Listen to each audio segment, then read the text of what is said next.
Những cơn trên bao ký ức sẽ xa mình, ai đã dùng một những dòng sông cùng em ngáo trở về hướng đông, con đã về ngày quê hương qua những khúc hát ru của mình, còn bao nhiêu lời ru con vẫn chưa được nghe.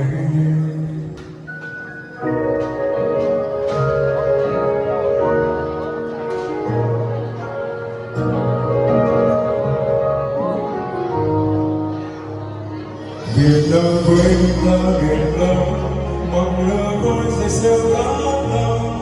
Người Việt Nam sao đâu mất tên, tàu không mất vẫn như quanh xe.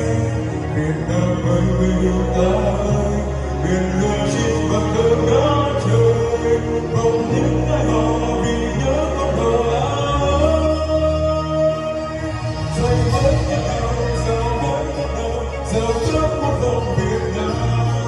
Nhìn con sông trời vẫn gió, cùng với nhau giàu với nhau giàu quất một vòng Việt Nam, không biết đi vì sẽ ở đâu Việt Nam.